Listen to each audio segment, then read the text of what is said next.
I need to ask you something. What if the person cleaning your office bathroom had more money in his bank account than everyone in your building combined? What if the invisible man you walk past every single day controlled $17 million? Sounds impossible, right? His name is James Park. 48 years old. Works at the Titanium Tower in downtown Chicago. For 19 years, he's cleaned the same floors, emptied the same trash, scrubbed the same toilets. And for 11 of those years, he's been living the biggest secret in that entire building. But 42 days ago, someone discovered the truth. And what happened next will make you question everything you think you know about wealth, power, and who really controls the world around you. Before I tell you this story, drop a comment right now. Just type, "I'm ready."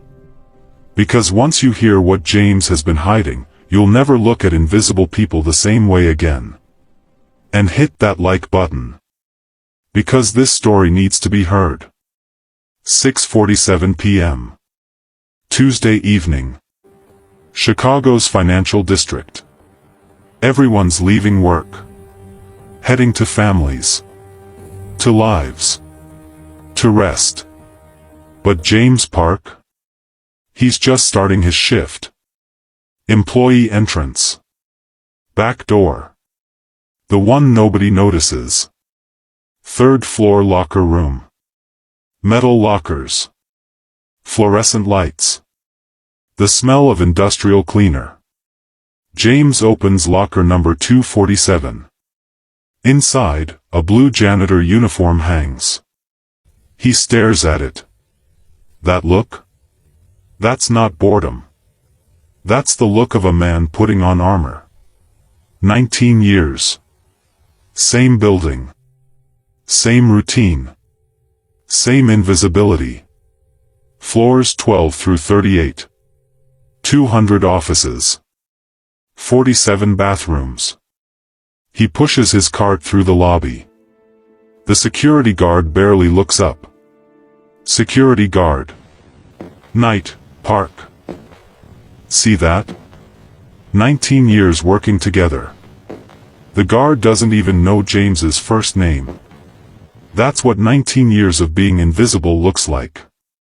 Floor 12. Marketing department. Creative executives arguing about campaigns. James empties their trash. They keep talking. Through him. Over him. Around him. Floor 19. Legal offices.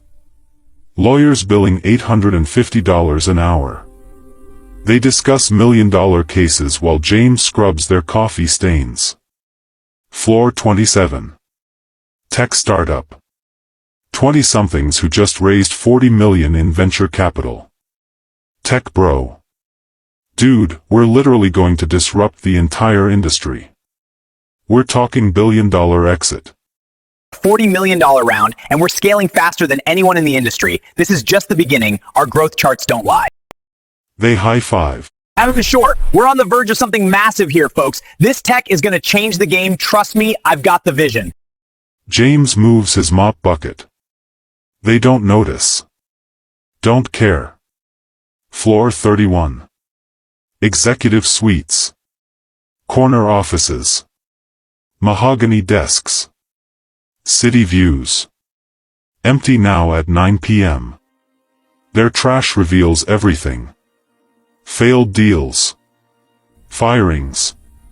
Bankruptcies being planned. Lives being changed.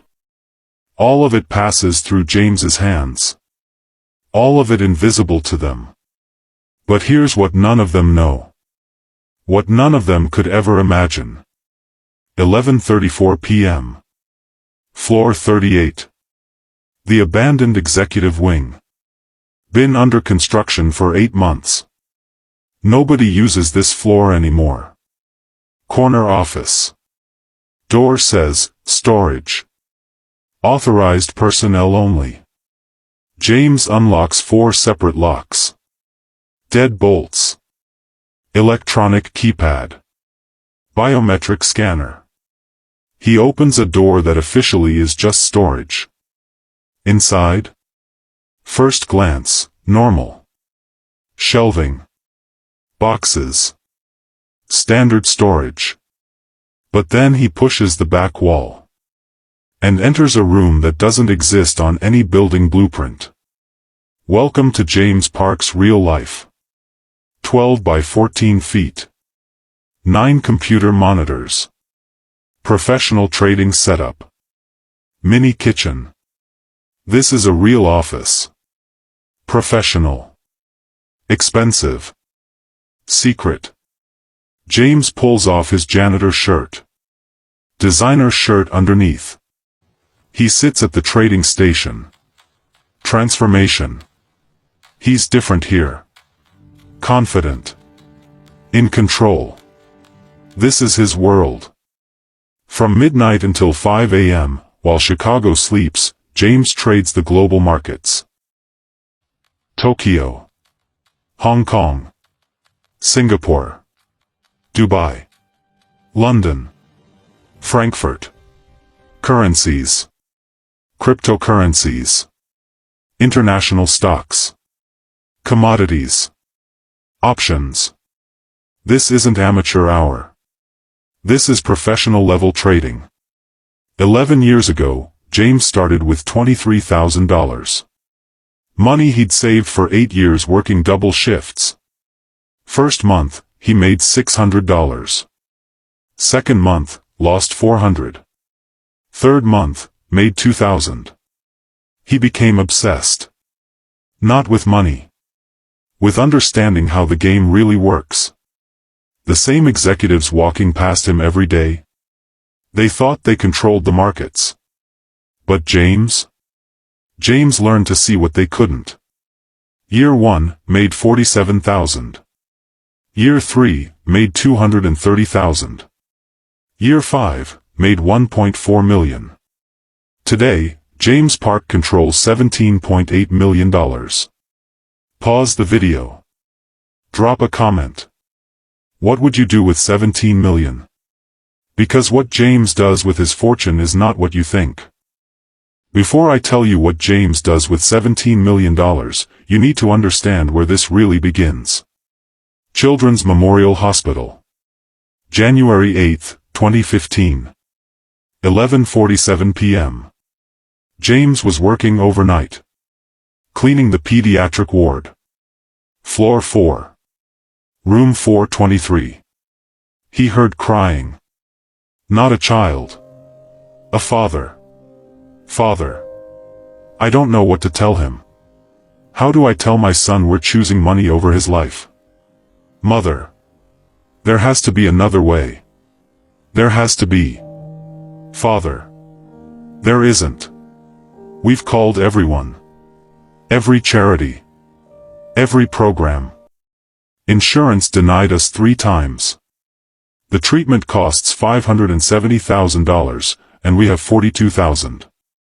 And even if we sold everything, the house, both cars, maxed every credit card, we'd have maybe $200,000. It's not enough. It's not even close. Boy. Dad? You okay? Father. Yeah, buddy. I'm okay. Go back to sleep. Mother. The doctor said without treatment, 6 weeks. Maybe 8. James stood outside that room for 42 minutes. The boy's name was Tommy. 7 years old. Loved dinosaurs. Had a rare cancer. Treatment existed. Could save him. But insurance said no. And his parents couldn't make money appear from nothing. James went home that night. Didn't sleep. Just sat at his trading desk.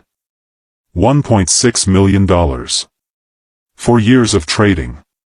His escape plan. This money was for his grandmother. She'd raised him alone after his parents died.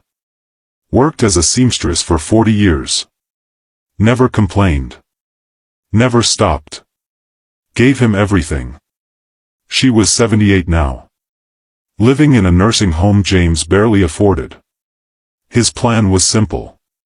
Make enough money to move her somewhere better. Somewhere beautiful.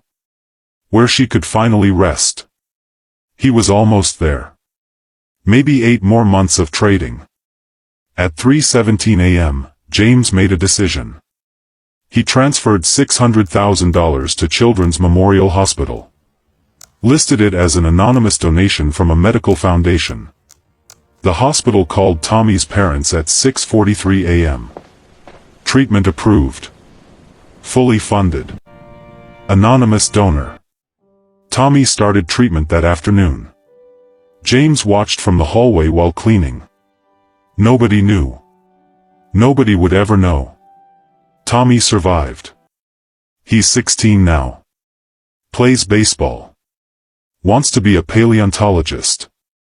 His parents still don't know who saved him. But here's what happened next. James couldn't stop. Once you see it, you can't unsee it. The system failing. Over and over. While people with money walked past without seeing. Floor 8. Night security guard named Marcus. His daughter needed a heart transplant. Denied by insurance. Cost, $790,000. James traded for 6 months. Aggressive positions. Calculated risks. Made it back. Made enough. Anonymous donation. Different fake foundation. Marcus's daughter got her heart. She's 11 now. Dances ballet. Then Diana.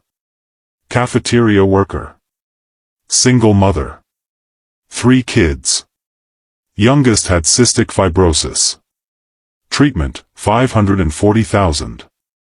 James made it happen. 4 months of trading. Her son is 8 now.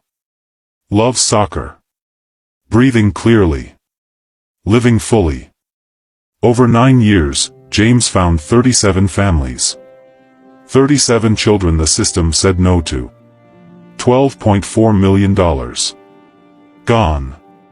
Transformed into life. And nobody ever knew. The families thought it was charities. The hospitals thought it was foundations.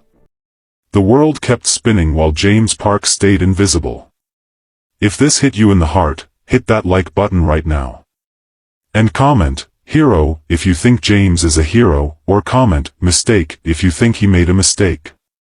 Because what happens next will make you question which one is true. Present day. 42 days ago. November 16th. James made his first mistake in 11 years. Not a trading mistake. Something worse. He was exhausted. 11 years of double lives. Working 19-hour days. It wears you down. Left his door unlocked. 3 inches open. 3:47 a.m. Building security doing floor checks.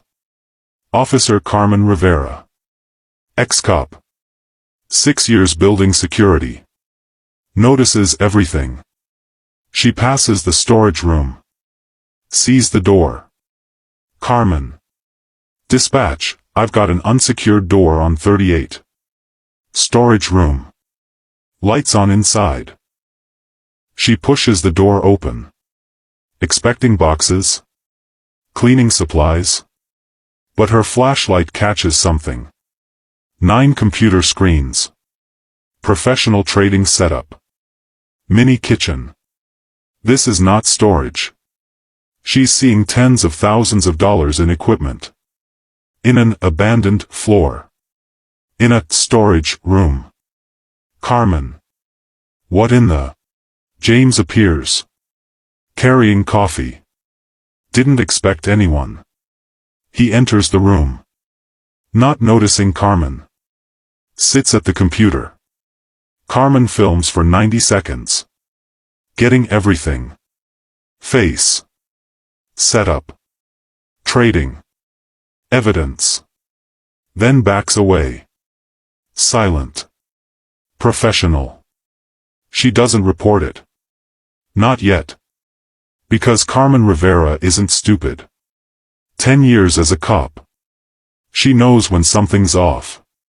Random janitor with a multi-million-dollar trading setup? Hidden office? That's not normal. She starts watching James. Every shift.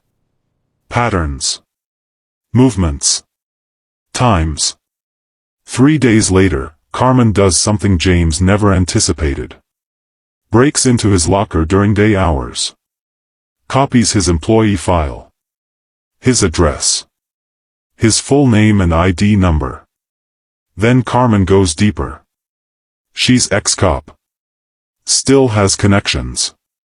Access to databases regular people don't have. And what she finds confuses her. Money flowing out.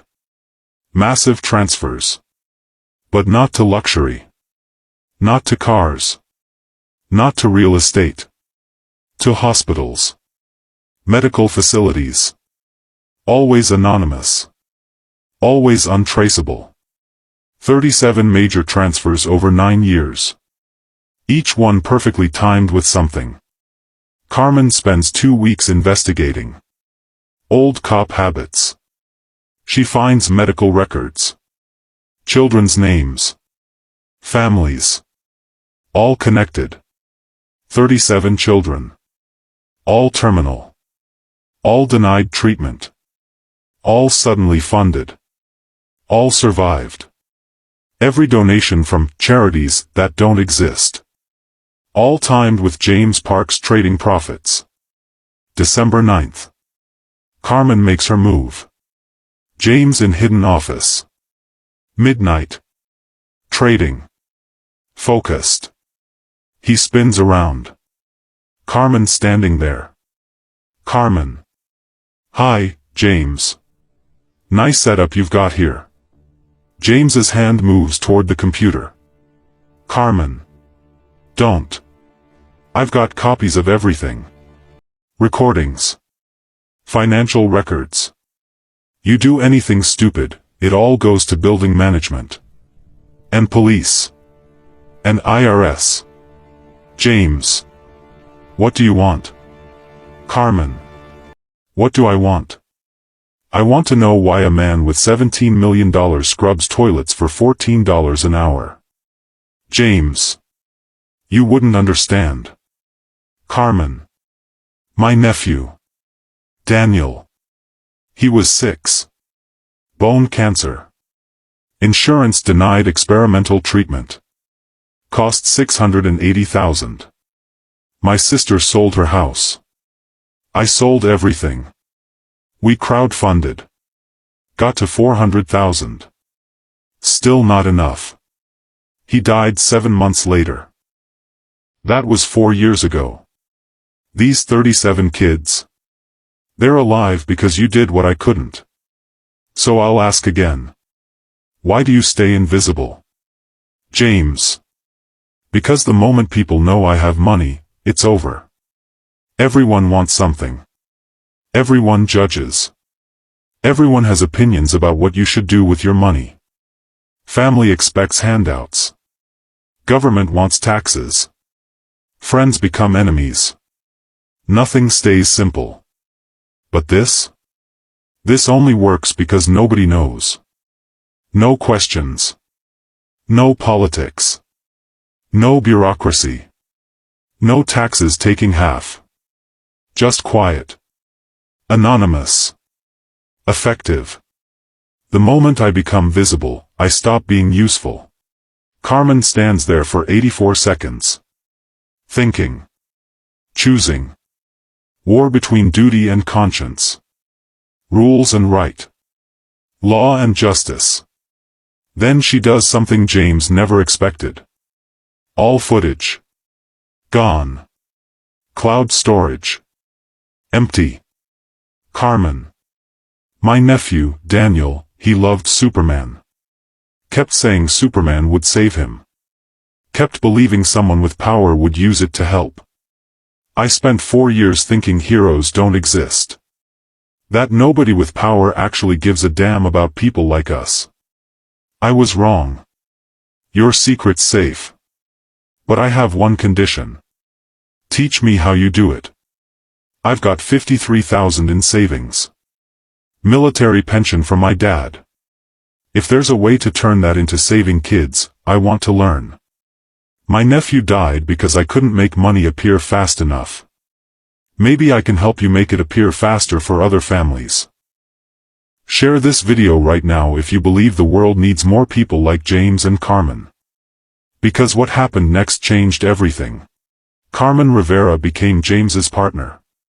Not for money. Not for profit. For purpose. Carmen brought skills James didn't have. She could find families faster. Vet cases better. Verify legitimacy. Ensure money reached the right people. James brought the trading genius. Carmen brought military precision. Together, they scaled up. 4 months after partnering, they'd saved 9 more families. Brain tumor. Spinal injury. Kidney failure. Rare blood disease. Genetic disorder. $8.3 million in 16 weeks. But they got ambitious. Maybe too ambitious. Case number 47. Sisters. Age 11 and 13. Both diagnosed with aggressive leukemia within 2 months of each other. Treatment cost, $1.6 million. Each. Combined, $3.2 million. Carmen. James, that's more than we've ever done at once. That's more than triple our biggest save. James. We have $5.7 million liquid. If I leverage our positions and play the Fed announcement tomorrow. Carmen. James. That's a $12 million leveraged position. If you're wrong. James. If I'm wrong, we lose everything and start over. If I'm right, we make $7 million in 24 hours. Enough for both sisters and operating capital for a year. Carmen. How confident? James. 78%. Carmen. In the Army, my dad ran missions on 65% confidence. Do it. March 23. 1:47 p.m. Federal Reserve announcement in 13 minutes. Every dollar they had. Maximum leverage. $12.4 million, all in. If James read the Fed correctly, massive profit. Sisters live. If wrong, complete wipeout. Everything gone. 9 years of work. 46 families saved. All for nothing. 2 p.m. Federal Reserve Chair begins speaking. Fed Chair. And therefore, the Federal Open Market Committee has decided to hold interest rates steady at current levels. For 8 seconds, James was right. Markets reacting exactly as predicted. Their position printing money. Carmen. Come on, come on. And then. James. No, no, no, no. Fed Chair. I'm being told we have a developing situation. Silicon Central Bank. 14th largest bank in America. Just announced insolvency. Carmen. What does that mean for our position? James. It means the Fed announcement doesn't matter anymore. Markets are in full panic. Our entire thesis just died. Carmen. Close it. Close the position now. James. If I close now, we lose everything. 5.7 million. Gone. But if markets stabilize in the next hour, if the Fed intervenes, if Treasury makes a statement. Carmen. James. Close it. This is what traders call capitulation. When hope fights logic. When desperation clouds judgment. James. I can fix this. Carmen. James, don't. James. I can fix this. He doubled the position. Position size now, 21.7 million. With money he doesn't have. Pure leverage. Pure hope. Pure desperation. Carmen. Oh my God. James. What did you just do?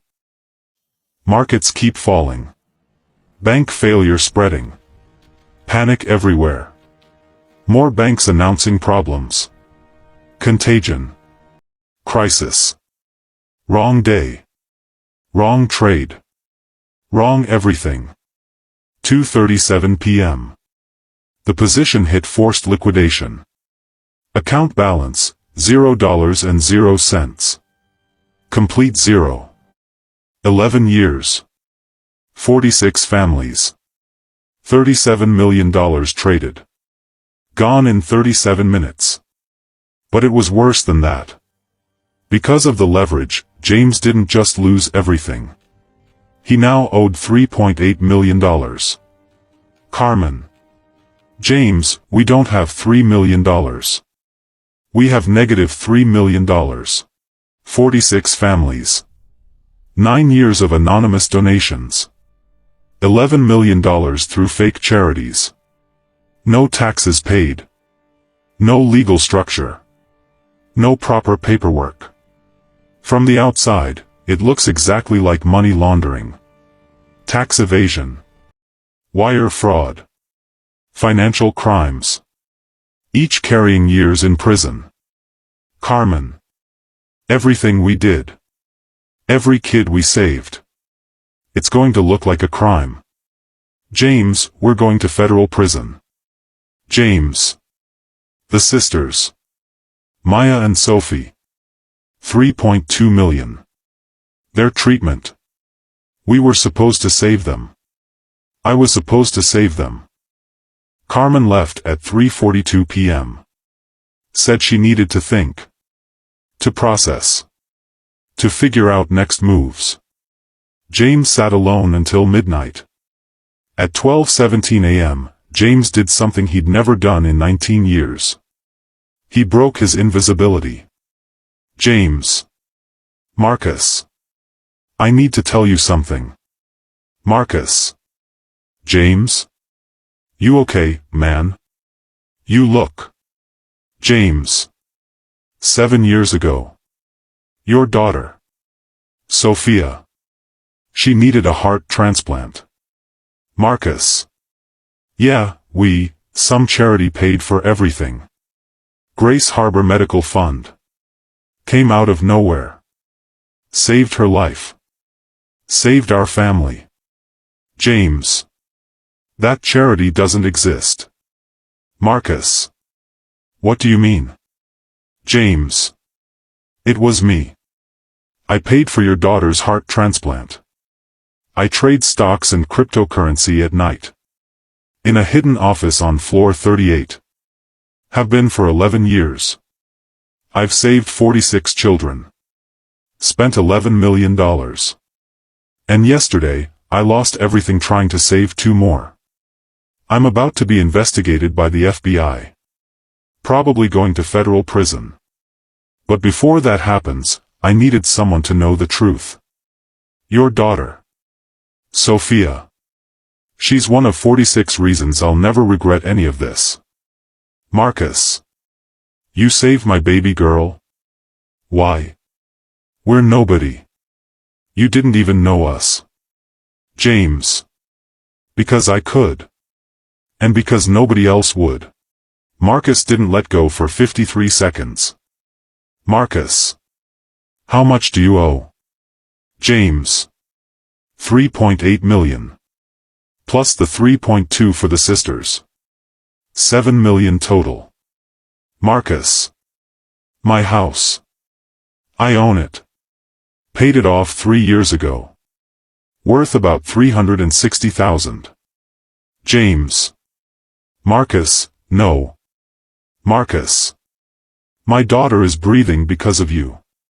We can remortgage. We can. James. Marcus. My daughter is breathing because of you. We can remortgage. We can. James. I can't take your house. That's insane. That's. Marcus. Then what's your plan? Prison? Let those little girls die. After everything you've done? After 46 families? You gave us our daughter. Let me help you save these girls. By 9 a.m. that morning, Marcus had made 46 phone calls. To 46 families James had saved. Tommy. First save. 16 now. Playing baseball. His parents owned a small construction business now. They pledged $65,000. Diana. Cafeteria worker. Her son with cystic fibrosis now playing soccer. $27,000. Every penny she'd saved since her son's treatment. Marcus's own family. His daughter Sophia. Alive because of James. $42,000. Everything in their savings. One by one, 46 families learned the truth. The invisible janitor who changed everything. They called him. Texted him. Video called him. Showed up at the building. Families who never knew his name. Crying. Thanking. Offering everything they had. You saved my son. Our daughter graduates college next month because you exist. We named our baby James. Didn't know your name. Just knew an angel saved our family. By 11 p.m., they'd raised $2.4 million. By 6 a.m. next day, $4.1 million. But here's what shocked James most. Carmen. The security guard. The partner. Carmen, email. My nephew Daniel died because money didn't exist fast enough. These sisters shouldn't die because we made one bad trade. This is everything I have. Use it. Save them. That's an order. $53,000. By 48 hours, they had $4.9 million. Still short. $2.1 million gap. Time running out. March 26th. 11:42 p.m. James sitting in hidden office. For the last time. Everything ending. Tomorrow the broker demands payment. Investigation starts. Life over. His double life was finished. His invisible existence was finished. And then his phone rang. James. Hello? Dongmin. Is this James Park? My name is Park Dongmin. I'm your father's brother. Your uncle. From Seoul. James. I don't understand. My father died 45 years ago. I never met his family. Dongmin. I know. Your mother and our family, we had conflict. Cultural differences. Pride. Stubbornness.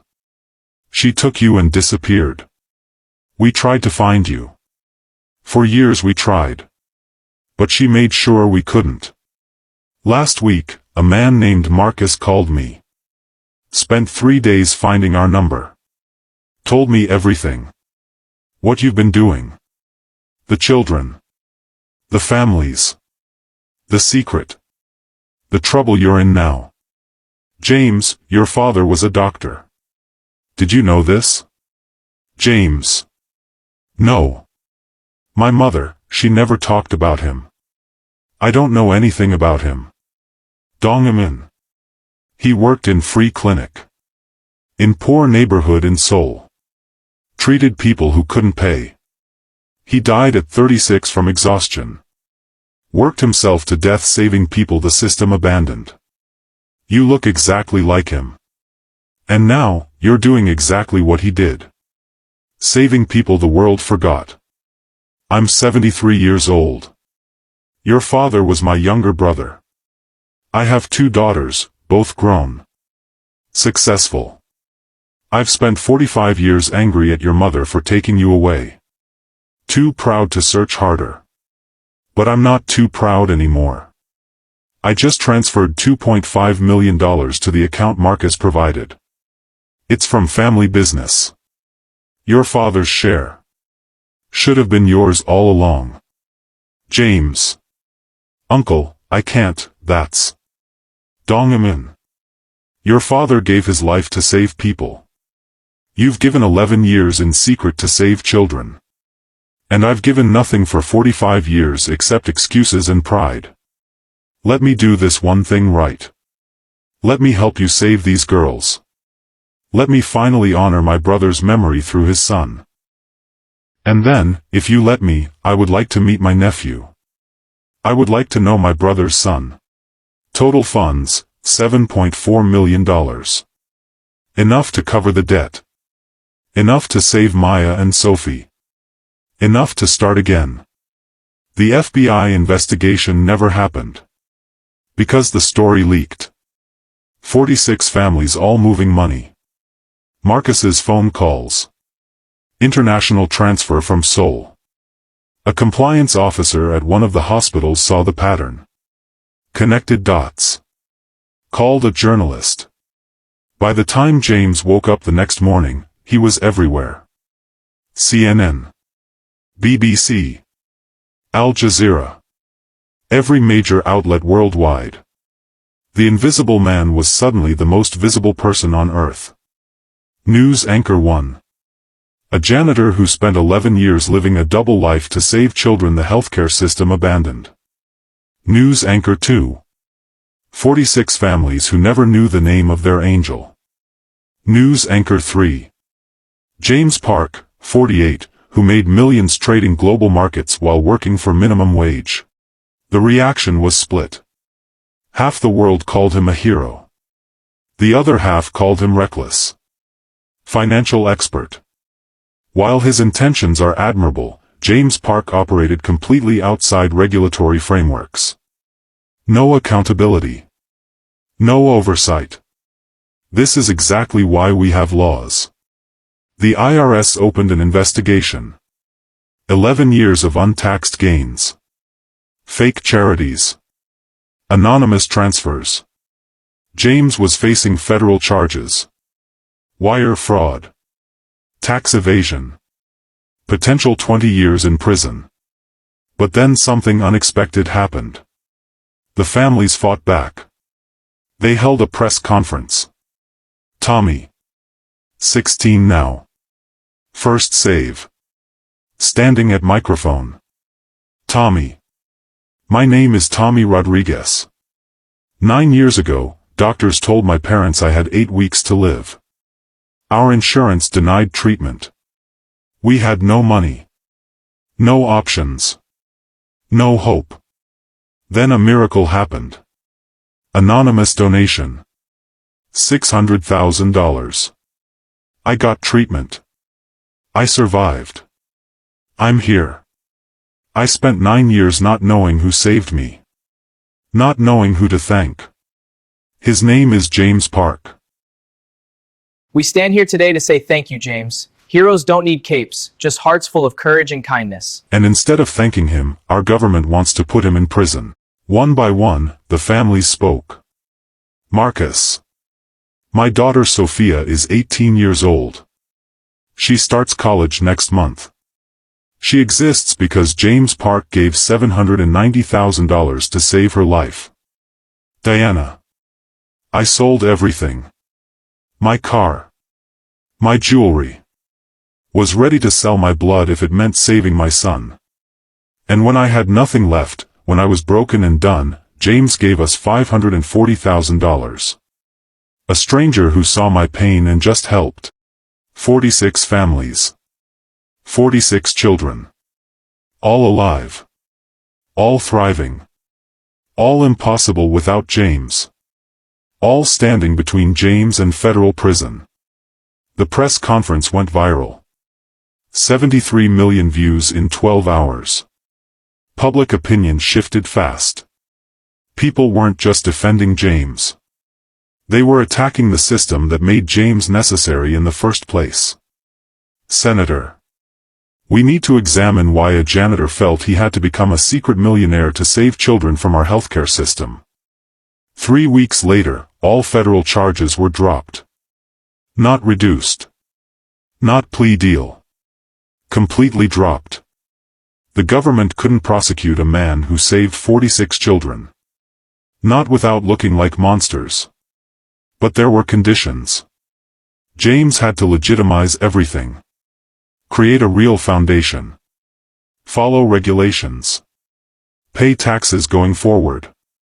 Full transparency. No more secret trading. No more fake charities. No more invisible existence. His double life was officially over. But here's what nobody expected. The publicity changed everything.